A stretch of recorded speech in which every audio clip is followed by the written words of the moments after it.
and that's okay, but it's just, one of those things where it kind of has to be that way as well. What do you think it is about like Alex, Hall, and Polly over here and like Jarvis and Rose on the, like, why don't these two groups get along? I mean, I think there's a lot of reasons maybe, but it's kind of one of those things where, like, have you ever eaten at a restaurant and it was just awful, and then you just had that bad taste and you never want to go back? I honestly think it could just be they got off on the wrong foot, and then it all just snowballed, and now here we are in two camps divided. I came to the office late and I wasn't as involved from the beginning, so it's I don't have as much insight on that. But from an outsider, it is funny how quickly it, split. Do you think there's any world in which Polly and Hall can just make nice with Jarvis and Rose? I think so, but I think Jarvis and Rose would have to want to make nice with Polly and Alex. There were a lot of things said on both sides, and I think some sorries could be great, and hopefully it's something that is possible, and maybe not. I don't know. Do you feel like, because both sides accuse the other of being bullies, we've seen that term thrown around, like, do you think this is like a Mean Girls environment? Like, they both seem to say that. Yeah, they do say it, and obviously I say it as well. I don't know. I know Alex and Polly better. I know that, Alex is a very specific personality, and she's loud and says what she means, and sometimes she says things that she shouldn't say. And, Polly is a sweetheart. I don't know Rose and Jarvis as well, but for the most part, I've only had positive interactions with them, individual. In a group setting, it's been different. So I don't think either group are necessarily bullies. I just think people are maybe stubborn and are holding on to some resentment, possibly. Who would you say, besides yourself and Jason, like, who would you say is the best agent in the office? Like, if you had to buy a house tomorrow and had to use one of these agents, who would you use? I mean, I would probably go, I've been licensed the longest. I would probably buy a house from Austin because I get along with him. And usually people work with real estate agents that they, could see themselves being friends with. You want to trust the person that you're buying a house from. So of all of them, I would choose Austin. Yeah. So when Gio says like he's in a class above all of you, he's better, he's trying to up the ante in the office, like, is this true? Is Gio full of himself? Is he misunderstood? I love Gio, and I'm not trying to throw shade here, but he's only been licensed since 2018. So, that's maybe 5 years now, depending on, what, 4.5 years. But he, he's a very specific brand. I don't think he is the top dog, but I love his confidence.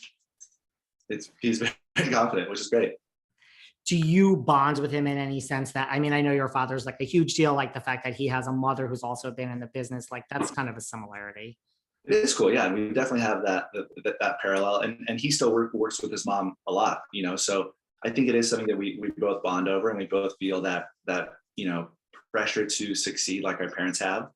But I also love Gio, and his wife is a sweetheart. They're the best couple, and we have so much fun hanging out together.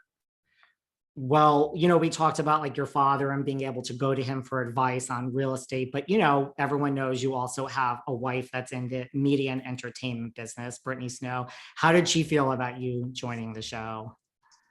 I think it was something that when we first got together, we both said whatever is best for our careers, we will always support. And that comes with, on her end, lots of long distance, and on my end now, this show. And it was a good opportunity. So it was something that we both just decided was the best thing. Did she have any advice? Just because, she's been in the public eye, just, now you're in the public eye. Like, it's not, some people have a hard time adjusting to that. Like, did she have any advice for you? Yeah, she did. She basically said, buckle up.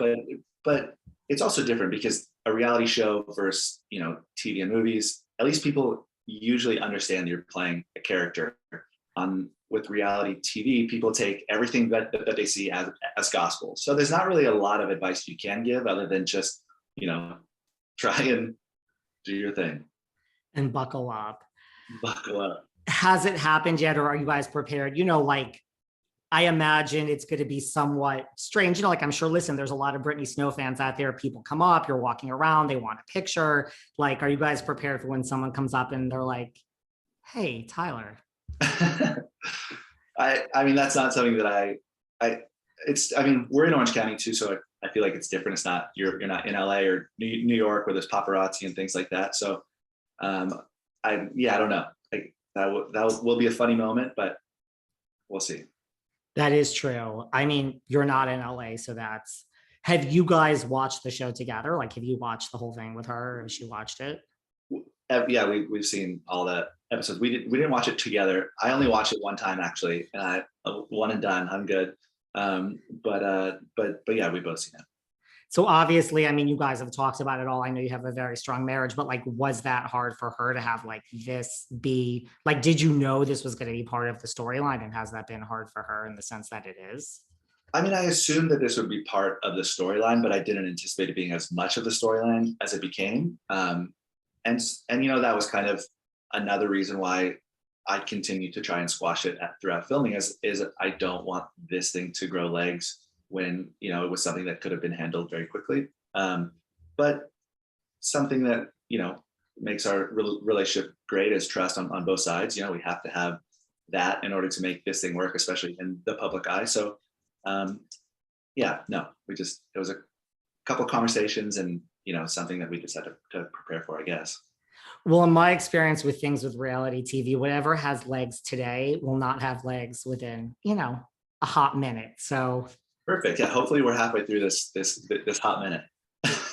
did you get any advice from like Jason or anyone like, in the Selling Sunset office about how, like how life might just be different once the show goes viral, which it has? Yeah. So I actually I didn't get to meet any of the Selling Sunset agents until after we had filmed. And then and I had a great conversation with Amanda one night who just was like, hey, you know what?